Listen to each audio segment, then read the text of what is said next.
உமக்கு மேல் ஒருவரும் இல்லையே, எல்லோருக்கும் மேலாக உயர்ந்தவர். உமக்கு மேல் ஒருவரும் இல்லையே.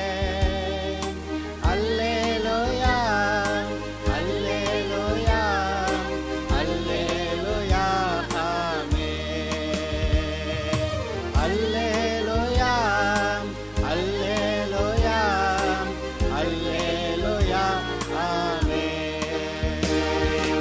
ஒருவரால் சிருஷ்டிக்கப்படாமலே தாமாக என்றென்றும் இருப்பவர். ஒருவரால் சிருஷ்டிக்கப்படாமலே தாமாக என்றென்றும் இருப்பவர். அல்லேலூயா, அல்லேலூயா.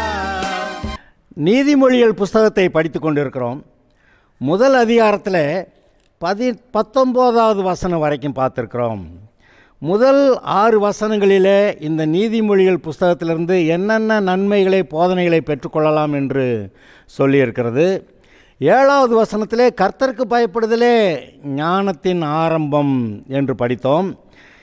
இப்பொழுது 8, 9வது வசனங்களிலே மகனே உன் தகப்பன் புத்தியை கேள், தாயின் போதகத்தை தள்ளாதே, அவைகள் உனக்கு உன் சிரசுக்கு அலங்காரமான கிரீடமும் கழுத்துக்கு சரப்பணியுமாக இருக்கும் என்று சொல்லியிருந்தார்.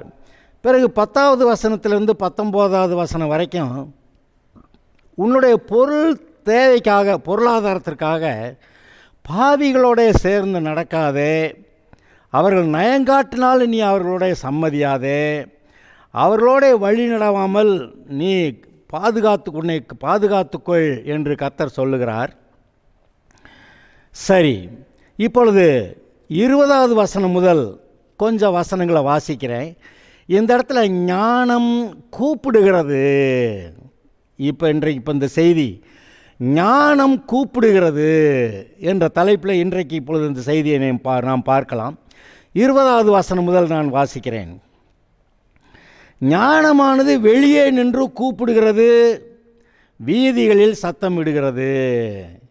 ஞானம்னா நமக்கு உடனே இப்போ விளங்கணும், கர்த்தர் அவர்தான் ஞானம். இயேசு சொன்னார், நானே வழியும் சத்தியமும் ஜீவனுமாக இருக்கிறேன் என்று. 1 கொரிந்தியர் 1வது அதிகாரம் 31வது வசனத்தில் அவரே நமக்கு ஞானமும் நீதியும் பரிசுத்தமும் மீட்புமானார்னு எழுதியிருக்கு. யார்? இயேசுவே நமக்கு ஞானமும் நீதியும் பரிசுத்தமும் மீட்புமானார்னு எழுதியிருக்கு. ஆக ஞானம் யாருன்னு கேட்டிங்கன்னா இயேசுவே நமக்கு ஞானம். நான் மறுபடி சொல்கிறேன், இந்த உலகத்தில் ஞானம் இருக்கிறது என்று சொல்வார்கள். அது ஜென்ம சுபாவத்துக்குரியதும் பேய்த்தனத்துக்கு அடுத்ததும் பாலியல் குற்றங்களுக்கு சம்பந்தப்பட்டதுமாய் இருக்கிறது. ஆனால் உண்மையான தேவ ஞானம், பரத்திலிருந்து உண்டாகிற ஞானம், அது எங்கே இருந்து வருகிறது? கர்த்தரிடத்திலிருந்து. தேவன் தமது குமாரனாய் இயேசுவை பூமியிலே நமக்காக பரிகாரம் செய்யும்படி அனுப்பினாரே, அவரிடத்திலே தான் எல்லா ஜீவனும் ஆலோசனையும் புத்திமதியும் ஞானமும் எல்லா ஆசீர்வாதங்களும் சமாதானமும் சந்தோஷமும் நம்முடைய வாழ்வு எல்லாமே அவருக்குள்ளே இருக்கிறது. ஜீவன் அவருக்குள்ளே இருக்கிறது என்று நாம் அறிந்திருப்போமாக. இயேசுவே நமக்கு ஞானம் என்று நீங்கள் கவனியுங்கள். இப்பொழுது சொல்லுகிறார், ஞானமானது வெளியே நின்று கூப்பிடுகிறது, வீதிகளில் சத்தம் இடுகிறது. அது சந்தடியுள்ள தெருக்களின் சந்திலும் ஒளிமுக வாசலில் நின்று கூப்பிட்டு பட்டணத்தில் தன் வார்த்தைகளை வசனித்து சொல்லுகிறது. பேதைகளே நீங்கள் பேதமையை விரும்புவதும், நிந்தனைக்காரரே நீங்கள் நிந்தனையில் பிரியப்படுவதும், மதியினரே நீங்கள் ஞானத்தை வெறுப்பதும் எதுவரைக்கும் இருக்கும்? என் கடிந்து கொள்ளுதலுக்கு திரும்புங்கள், இதோ என் ஆவியை உங்களுக்கு அருள்வேன், என் வார்த்தைகளை உங்களுக்கு தெரிவிப்பேன். 23வது வசனம் வரைக்கும் வாசிச்சிருக்கேன். 20லேருந்து 23 வரைக்கும் திரும்ப அதை வாசிக்கிறேன், கவனிங்க, பிரயோஜனமாக இருக்கும். ஞானமானது வெளியே நின்று கூப்பிடுகிறது. ஜஸ்ட் கால்ஸ், பெக்கன்ஸ், கால்ஸ், அழைக்கிறது. வீதிகளில் சத்தமிடுகிறது. அது சந்தடி உள்ள தெருக்களிலும் தெருக்களின் சந்திலும் ஒலிமுக வாசலில் நின்று கூப்பிட்டு பட்டணத்தில் தன் வார்த்தையை வசனித்து சொல்லுகிறது. பேதைகளே நீங்கள் பேதமையை விரும்புவதும், நிந்தனைக்காரரே நீங்கள் நிந்தனையில் பிரியப்படுவதும், மதியினரே நீங்கள் ஞானத்தை வெறுப்பதும் எது வரைக்கும் இருக்கும்? என் கடிந்து கொள்ளுதலுக்கு திரும்புங்கள், இதோ என் ஆவியை உங்களுக்கு அருள்வேன், என் வார்த்தைகளை உங்களுக்கு தெரிவிப்பேன் என்கிறார். இது ரொம்ப முக்கியமான ஒரு பகுதி. நீங்கள் கவனிச்சிங்கன்னா, அவருடைய ஞானத்தை பெற்றுக்கொள்ளலைன்னா நம்ம எப்படி இருப்போம்னு, தேவனுடைய ஞானம் இல்லாத இந்த சமுதாயம் எப்படி இருக்குன்னு நீங்கள் அதை பார்க்கலாம். ஞானமானது வெளியே நின்று கூப்பிடுகிறது. இயேசுவானவர் ஒரு கதவை வெளியே நின்று தட்டிக்கிட்டு இருக்கிற மாதிரி படம் பார்த்துருப்பீங்க. வெளிப்படுத்தின விசேஷம் 3வது அதிகாரத்தில் 20வது வசனத்தில் அவர் சொல்கிறார், இதோ வாசல் அருகே நின்று கதவை தட்டுகிறேன். இன்றைக்கி நம்முடைய இருதய கதவை அவர் தட்டுறாராம். கதவை திறந்தால் அவர் நம்மோட கூட போஜனம் பண்ணுவார். நாம் அவருடைய ஞானம், புத்தி, வழிநடத்தல், ஜீவன் எல்லாம் நமக்கு கிடைக்கும்னு சொல்கிறாரு. ஞானமானது வெளியே நின்று கூப்பிடுகிறது. இந்த இருதய கதவை உள்ளுக்கு தான் மனுஷன் பூட்டி வச்சுருக்கான். இவன் தான் திறக்கணும், கர்த்தரால் திறக்க முடியாது, ஏன்னா பூட்டி இருக்கிறது உள்ளுக்க.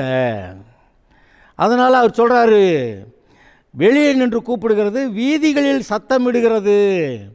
கொஞ்ச காலத்துக்கு முன்னாடி நாங்கள் ரட்சிக்கப்பட்ட காலங்களில் நாங்கள் 5-6 பேர் போவோம்.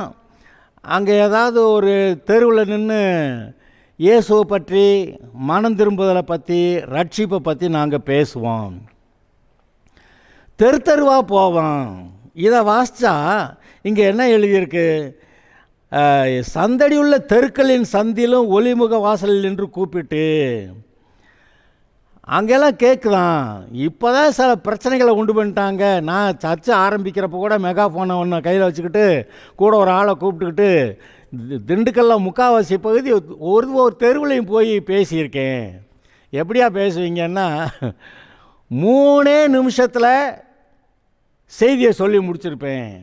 சில சமயத்தில் நம்மக்கிட்ட இடக்கு முடக்கா கேள்வி கேட்குற ஆளுங்க அது என்னன்னு பார்க்குறதுக்கு முன்னாடி செய்தியை சொல்லி முடிச்சிருப்பான். அப்புறம் ஏன் இப்படியெல்லாம் சொன்னால், இல்லையா நாங்கள் போகிறோன்ட்டு அடுத்த தெருவுக்கு போயிடுவோம். இப்படியே போய், ஏன்னா அப்போவே இந்த மக்களுடைய மனநிலை சுவிசேஷத்தை சொன்னால் கேட்கக்கூடிய மனநிலை இல்லை. இப்போவும் கர்த்தர் தெருவில் நின்று தான் கூப்பிடுறாராம். சந்தடியுள்ள தெருக்களின் சந்திலும், சந்தடியுள்ளன்னு நிறைய போக்குவரத்து மக்கள் இருக்கிறாங்க அந்த தெருக்களில், ஒலிமுக வாசலிலும் நின்று, ஊர் மத்தியில் மக்கள் பொதுவாக கூட்டம் கூடுகிற இடங்களில் அங்கே நின்று பட்டணத்திலே தன் வார்த்தைகளை வசனித்து சொல்லுகிறது. என்னது? ஞானம். ஜனங்களை கூப்பிடுதான். ஜனங்கள் இருக்க ஏரியாலெல்லாம் அது கூப்பிட்டுதான். இப்போ நான் சொன்னேன், வாசல் அருகே நின்று கதவை தட்டுகிறதாக. அப்புறம் அவர் சொல்லி பார்த்து அவருக்கு மனசு கேட்கலை. அவர் என்ன சொல்கிறார், இந்த ஜனங்களை பார்த்து, நான் எவ்வளவு காலத்துக்கே அப்படி உணர்வில்லாத வாழ்க்கையை வாழுவீங்க? ஒரு பாவமான வாழ்க்கையை, அந்தகாரத்தில் வாழ்கிற வாழ்க்கையை, எங்கேருந்து வந்தோம், இங்கே என்ன செய்கிறோம், எங்கே போகிறோங்கிற ஒரு உணர்வும் இல்லாத ஒரு வாழ்க்கையை வாழ்ந்துக்கிட்டு இருக்கிறியே, நான் கூப்பிட்டாலும் கேட்க மாட்டேங்கிறியே அப்படின்னு சொல்லி இந்த மக்களுடைய மனநிலையை இந்த 22வது வசனம் சொல்லுகிறது. கவனியுங்கள். பேதைகளே நீங்கள் பேதமையை விரும்புவதும், நிந்தனைக்காரரே நீங்கள் நிந்தனையில் பிரியப்படுவதும், மதியினரே நீங்கள் ஞானத்தை வெறுப்பதும் எது வரைக்கும் இருக்கும்? 3 வகையான ஆட்களை பற்றி இங்கே சொல்லுகிறார். 1 பேதைகள், ஒரு விவரமும் தெரியாத கேனைகள். 2வது நிந்தனைக்காரரே, ஒருத்தர் வஞ்சிக்கிட்டே இருப்பாங்க, நிந்தனைக்காரரே. 3வது குரூப்பு மதியினரே. 3வது குரூப்பு மதியினர். பேதைகள், நிந்தனைக்காரர், மதியினர். இந்த 3 வகையான ஆட்களை பற்றி இங்கே சொல்கிறாரு. பேதைகளை பற்றி நான் முதல்ல ஒரு செய்தியில் சொல்லியிருக்கிறேன். தேவன் வெளிச்சத்தை கொடுக்கக்கூடியவர், விவரங்களை கொடுக்கக்கூடியவர், போதிக்கிறவர். இப்போது சொல்கிறாரு, என்னுடைய வார்த்தைகளை கவனி, நான் உனக்கு போதிக்கிறேன், தகப்பன் தாயை புத்தியை கேள், அவங்க போதிப்பாங்க அப்படின்னு சொல்லி எவ்வளோ சொன்னாலும் இந்த பேதைகள் இருக்காங்க பாருங்க, எனக்கு யார் இன்னும் போதிக்க வேண்டியது எனக்கு போதும், இருக்கிறது போதும் அப்படின்ட்டு யார் சொன்னாலும் இன்னும் கேட்க மாட்டாங்க. ஆனால் விவரம் இல்லாமல் இருப்பாங்க, பேதைகளாக இருப்பாங்க. இங்கே ஒரு கர்த்தர் திட்டவே செய்கிறாரு, பேதைகளே நீங்கள் பேதமை விரும்புவதும். அவன் பேதையாக இருக்கான்னா அவன் ஏதோ அவனுக்கு கிடைக்க வேண்டிய விவரம் கிடைக்காததுனால இல்லை, அந்த பேதமையை விரும்புவது. விவரம் இல்லாமல் ஒரு சிலர் சொல்லுவாங்க, இக்னரன்ஸ் இஸ் பிளிஸ், அறியாமை தான் சமாதானம்ப்பா அப்படி சொல்லுவாங்க.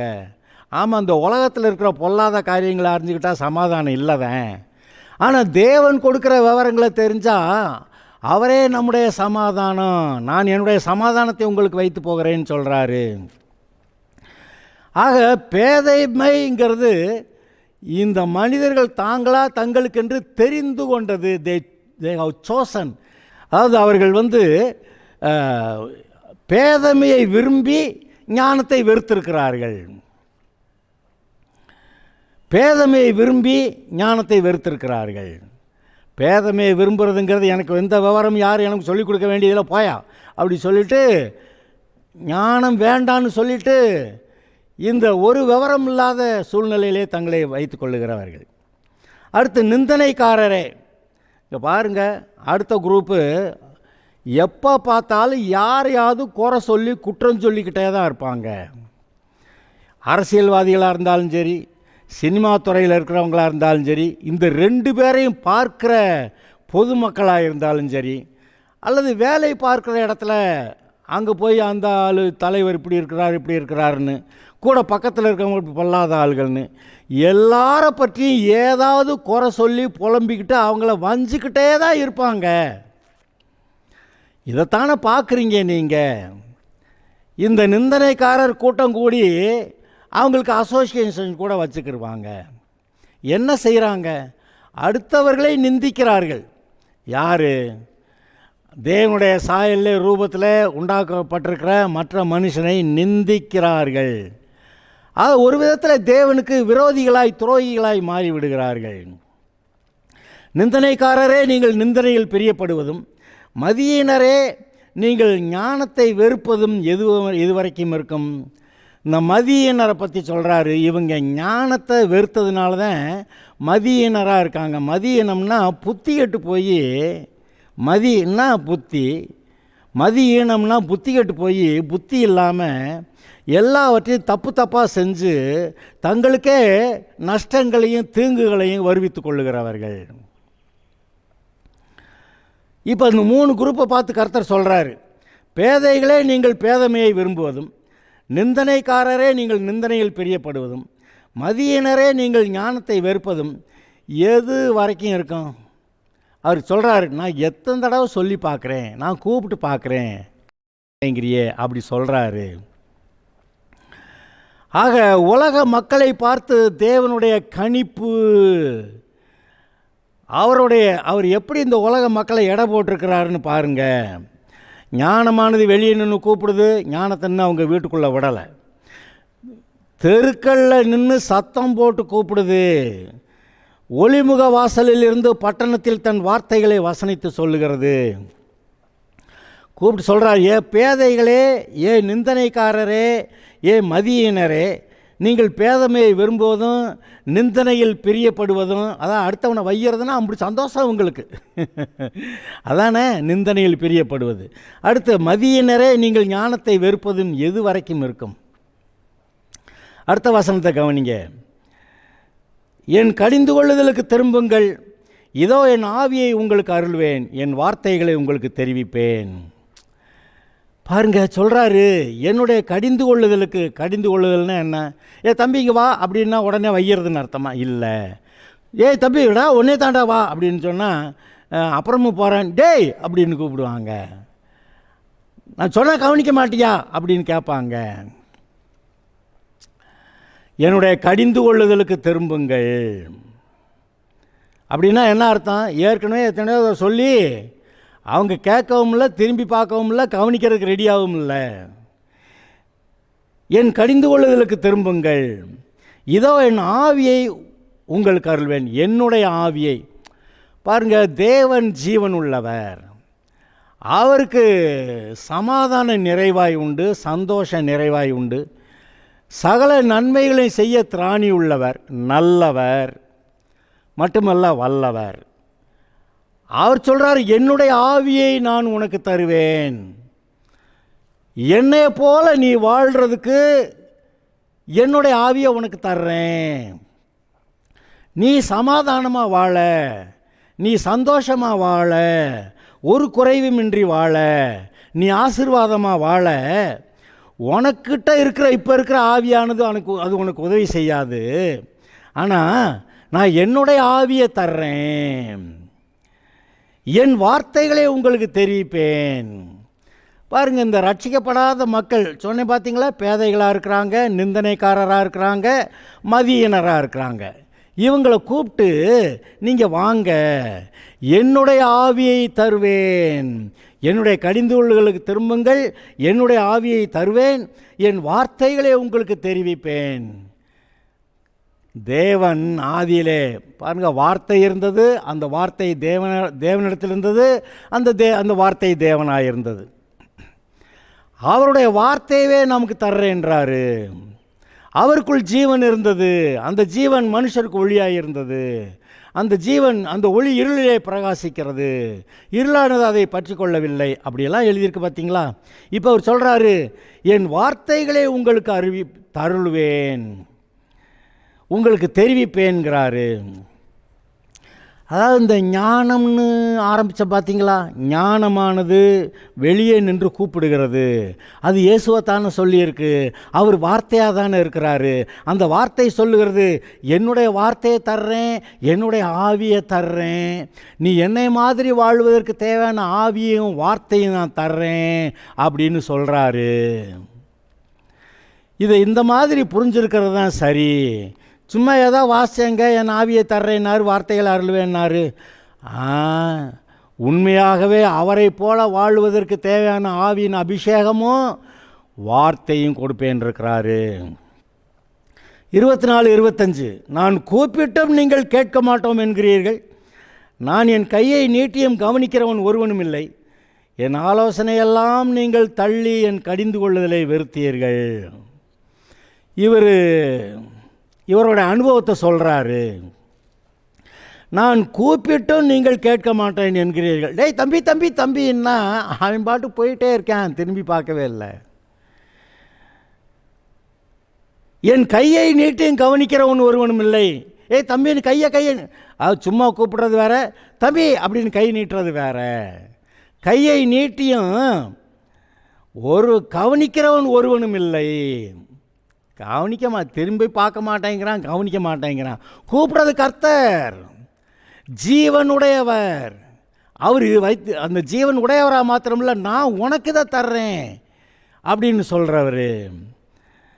என் ஆலோசனையெல்லாம் நீங்கள் தள்ளி என் கடிந்து கொள்ளுதலை வெறுத்தீர்கள். நான் எவ்வளவோ ஆலோசனைகளை சொன்னேன் நீங்கள் நல்லா வாழ்கிறதுக்குன்னு, பிழைக்கிறதுக்குன்னு. ஆனால் கடைசியில் நீங்கள் பார்த்தா அது எல்லாவற்றையும் தள்ளி போட்டு விட்டீர்கள், என் கடிந்து கொள்ளுதலை வெறுத்தீர்கள். இயேசுவை பற்றி என்ன எழுதியிருக்கு?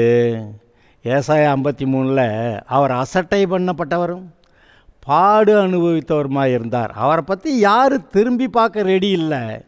இப்படி ஒரு கர்த்தர் நமக்கு தேவையில்லை அப்படின்னு சொல்லி எல்லாரும் அவங்கவுங்க வேலையை பார்த்துக்கிட்டு இருக்கிறாங்க. யுத்தத்துக்குள்ளே பாய்கிற குதிரையை போல அவனவன் தன் வழியிலே ஓடிப்போனான் என்று அங்கே எழுதியிருக்கு பார்த்தீங்களா.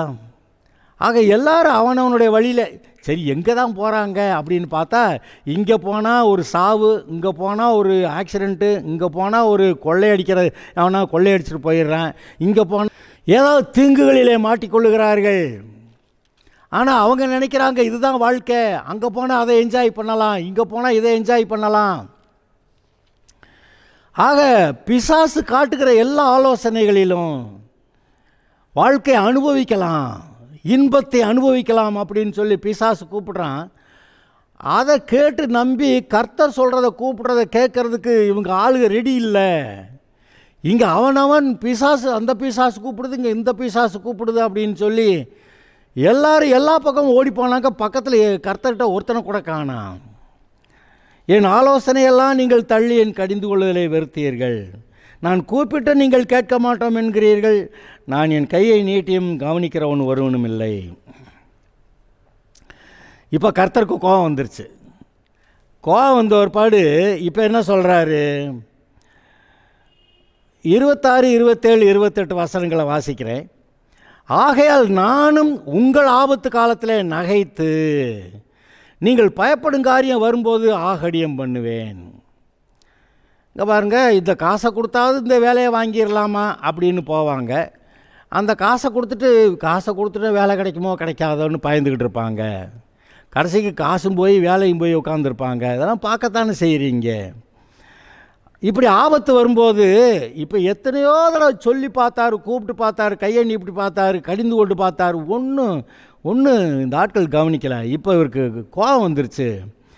ஆகையால் நான் உங்கள் ஆபத்து காலத்தில் நகைத்து நீங்கள் பயப்படும் காரியம் வரும்போது ஆகடியம் பண்ணுவேன். ஆகடியம்னா ஹஹஹா அப்படின்னு சிரிக்கிறது. நீங்கள் பயப்படும் காரியம் புசல் போல் வரும்போதும் ஏதோ பயப்படுறாங்க. நல்ல வழியில் இல்லாத எந்த மனுஷனுக்குள்ளேயும் பயம் இருக்கும்.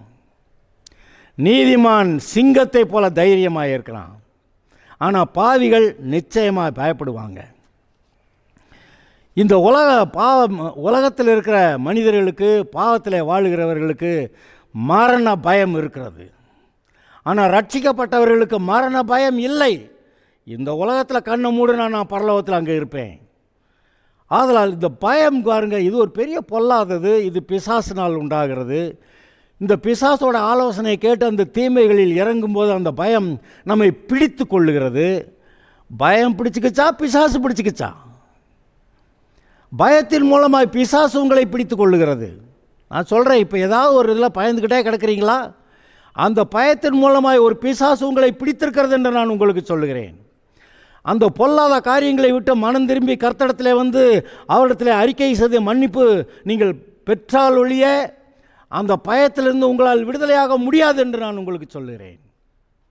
ஆதலால் உண்மையாகவே மனம் திரும்பி அந்த பாவத்தை விட்டு, பொல்லாத வழிகளை விட்டு, பிசாசுடைய ஆலோசனைகளை விட்டு கர்த்தரிடத்தில் வந்து பாவங்களை அறிக்கையிட்டு இனிமே பாவம் செய்ய மாட்டேன்னு சொல்லி அவரிடத்தில் மன்னிப்பு பெறுவதே சரி. அப்பொழுதுதான் பயம் போகும்.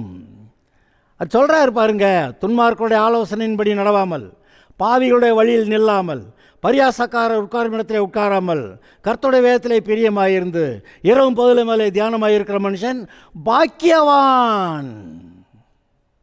அவன் எப்படி இருப்பானா? அவன் செய்வதெல்லாம் வாய்க்குமா? அவன் நீர்க்கால்களின் ஓரமாய் நடப்பட்டு தன் காலத்திலே தன் கனியை தந்து இலையுதிராதிருக்கிற மரத்தை போல இருப்பான். அவன் செய்வதெல்லாம் வாய்க்கும். தன் காலத்திலே தன் கனியை தந்து. அவனுக்கு பயம் ஏது? சூழ்நிலையில் வறட்சியாக இருக்கலாம், பனையை போல செழிப்பார்ப்பான்னு எழுதியிருக்கு. அருமையானவர்களே, அந்த பிசாசோடைய பொல்லாத வழிக்கும் தேவன் கூப்பிடுகிற அந்த வழிக்கும் ஏகப்பட்ட வித்தியாசம் இருக்கிறதை நீங்கள் பாருங்கள். அப்புறம் சொல்கிறாரு, நீங்கள் பயப்படும் காரியம் புசல் போல் வரும்போதும், ஆபத்து சூறாவளி போல் உங்களுக்கு வரும்போதும், நேரிடும் போதும், புயல் வேற சூறாவளி வேற. புயல் வேகமாக அடிச்சுட்டு போகும், சூறாவளி சுற்றி சுற்றி அடித்து வீட்டையே தூக்கிட்டு போயிடும். காரை தூக்கிட்டு போகுது, வீட்டை கூரையெல்லாம் தூக்கி காற்றுல அங்கே பறக்க வச்சுக்கிட்டு இருக்கும் பாருங்க. நீங்கள் பயப்படும் காரியம் புசல் போல் வரும்போதும், ஆபத்து சூறாவளி போல் உங்களுக்கு நேரிடும் போதும், நெருக்கமும் இடுக்கண்ணும் உங்கள் மேல் வரும்போதும். நெருக்கங்கள் வருது, இடுக்கண்கள், ஆபத்துகள் வருகிறது. அந்த சமயத்தில் நான் ஆகடியம் பண்ணுவேன். நான் சொல்லி சொல்லி கேட்க மாட்டேன்ல, போடா அப்படி சொல்லிட்டு சிரிப்பேங்கிறாரு. அப்பொழுது அவர்கள் என்னை நோக்கி கூப்பிடுவார்கள். இப்போ ஏன் கூப்பிடுறாங்க? முதல்ல இவர் கூப்பிட்டு பார்த்தாரு. முதல்ல புத்திக்கிட்டு போயிட்டு இப்போ வர்றேன், உங்ககிட்ட வர்றேன்னு சொல்லுவாங்களாம். அப்பொழுது அவர்கள் என்னை நோக்கி கூப்பிடுவார்கள், நான் மறு உத்தரவு கொடுக்க மாட்டேன். ஜெபம் பண்ணுவாங்க, பதில் என்கிட்ட வராது. எனக்கு கோபம் இருக்குது, ஆத்தருக்கு போடா, நீ போய் அங்கே எங்கே போனியோ, எங்கே யார்கிட்ட போனியோ அந்த பிசாசு கிட்ட போய் எல்லாத்தையும் வாங்கிக்க அப்படின்னு சொல்லிட்டு ஒரு கம்முன்னு இருப்பேங்கிறார். அப்பொழுது அவர்கள் என்னை நோக்கி கூப்பிடுவார்கள், நான் மறு உத்தரவு கொடுக்க மாட்டேன். அவர்கள் அதிகாலையில் என்னை தேடுவார்கள், என்னை காண மாட்டார்கள். இந்த இஸ்ரவேலருடைய வாழ்க்கையை நீங்கள் கவனிச்சிங்கன்னா, இது மாதிரி ஆரம்ப காலங்களில் இந்த பாகால்களை ஆராதிக்கிறதுக்கு கர்த்தரை விட்டுட்டு போயிடுவாங்க. அங்கே போய் ஏகப்பட்ட பஞ்சத்தில், அங்கே சண்டை சச்சரவுகளில், பிரச்சனைகளில், மழை இல்லாமல் போனதுனால அங்கே தண்ணீர் இல்லை, அங்கே விளைச்சல் இல்லை, எல்லாம் குழப்பம் சண்டையும் தான். அந்த சமயத்தில் கர்த்தர்கிட்ட வந்து ஜெபம் பண்ண வருவாங்க. திரும்பி பார்க்க மாட்டேன், ஜெபம் பண்ண மாட்டேன்னு ஒரு கம்முன்னு இருந்துக்கிடுவார். அப்புறமேல் ரொம்ப அழுது புலம்பி கூப்பிட்டு, நாங்கள் பண்ணலாம் அப்படி கஷ்டப்படுறத பார்க்கலையா அப்படின்னு கூப்பிட்றப்ப சரி சரின்னு அப்புறம் இதை தான் இங்கே எழுதியிருக்கு. நீங்கள் அவர்கள் அறிவை வெறுத்தார்கள், பயப்படுதலை தெரிந்து கொள்ளாமல் போனார்கள். கர்த்தருக்கு பயப்படுகிறதை தெரிந்து கொள்ளாமல் போனார்கள். என் ஆலோசனை அவர்கள் விரும்பவில்லை, என் கடிந்து கொள்வதிலெல்லாம் அசட்டை பண்ணினார்கள். 2 திட்டுனா வீட்டில் பையங்களை, ஏய் ஏன்டா அப்படியெல்லாம் பண்ணுறேன்னு திட்டுனா அவன் என்ன பண்ணுறானா, அவன் அதை பற்றி சட்டையே பண்ணாமல் அவன் போயிட்டே இருக்கானா. உங்கள் வீடுகளில் அதெல்லாம் நடந்தது இல்லையா? அப்படி தான் இப்போ அவர் நம்மளை சொல்கிறாரு. நான் எத்தனை தடவை கூப்பிட்டு பார்த்தேன், நீ கேட்க மாட்டேன், போடா அப்படின்ட்டு போனேன், இப்போ எப்படி இருக்குது அப்படின்றாரு.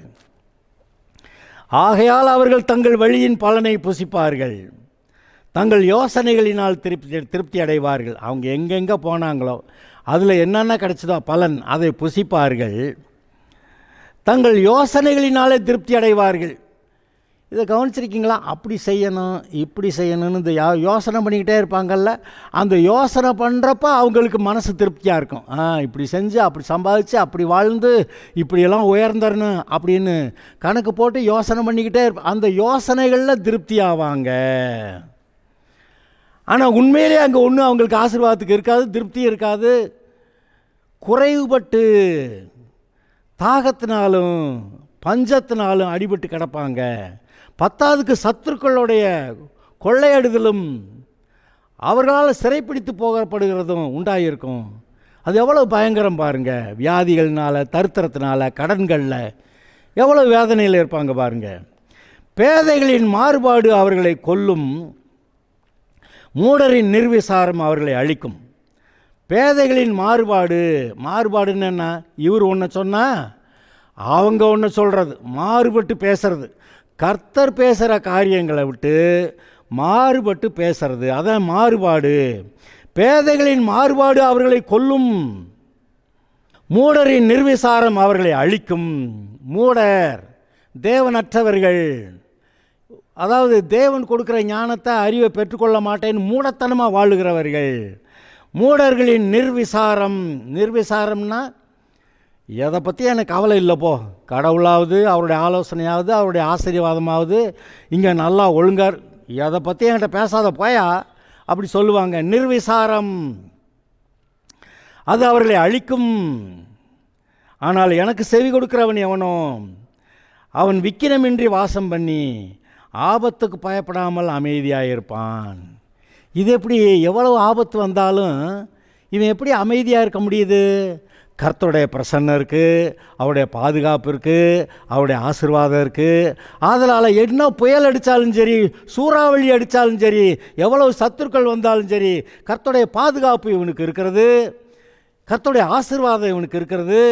ஆதலால் எனக்கு செவி கொடுக்கிறவன் எவனோ அவன் விக்கினமின்றி வாசம் பண்ணி ஆபத்துக்கு பயப்படாமல் அமைதியாக இருப்பான்.